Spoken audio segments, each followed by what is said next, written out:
dari kelompok 1 mata kuliah perkoperasian dengan dosen pengampu Pak Khairi. Di sini saya akan melaksanakan tugas observasi wawancara koperasi UNP dengan Bu Arma. Pertanyaan yang pertama yaitu tentang profil koperasi ya Bu. Apa jenis koperasi yang dijalankan oleh koperasi UNP dan apa tujuannya? Koperasi UNP berbentuk koperasi primer, di mana artinya koperasi primer itu berupa anggotanya berupa orang per orang. Jadi yang jadi anggota koperasi adalah semua ASN yang ada di lingkungan UNP.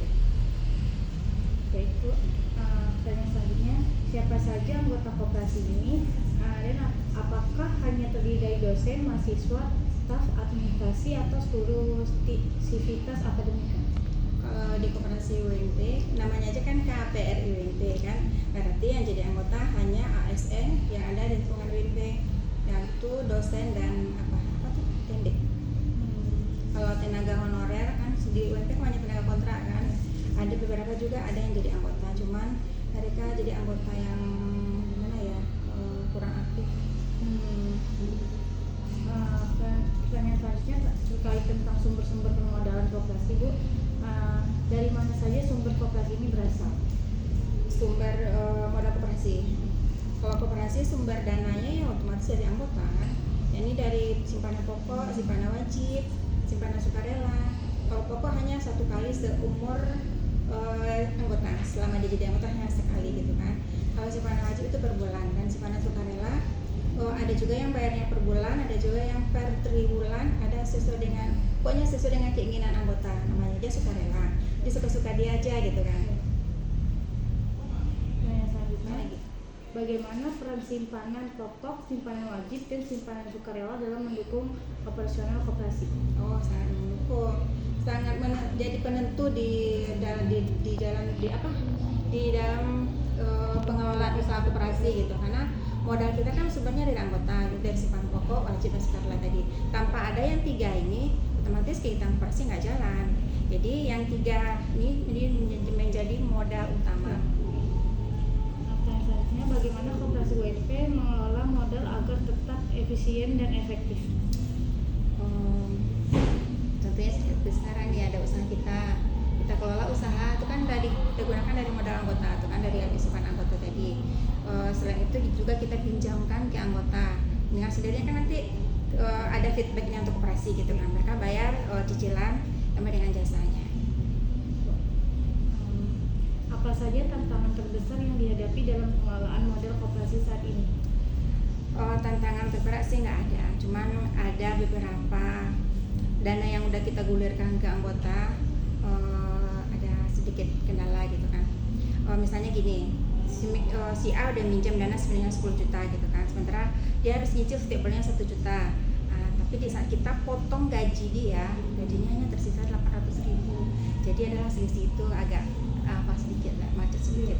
Cuman macet berat enggak juga sih, karena kita bisa ambil dari pendapatan dia yang lain seperti IBK tau kan, tukin mereka kan ada, kita bisa potong dari sana, atau dari simpanan mereka juga ada. Jadi bukan terlalu signifikan lah gitu masalahnya gitu. Apa strategi yang digunakan koperasi UNP untuk meningkatkan modal usahanya? Dengan menambah anggota baru. Tapi untuk saat sekarang rata-rata tendik dan dosen yang ada di UNP mereka banyak yang udah enggan untuk jadi anggota koperasi. Masalahnya gini, di setiap fakultas, misalnya fakultas ekonomi gitu kan, di sana juga ada koperasi, masing-masingnya udah ada koperasi gitu kan. Tapi koperasi yang besar di UNP kan hanya ini yang berbadan hukum gitu kan. Tapi karena di fakultas mereka sudah ada juga perkumpulan organisasi berupa koperasi, jadi mereka lebih memilih untuk jadi anggota di sana gitu. Nah, selanjutnya tentang perhitungan dan distribusi SHU.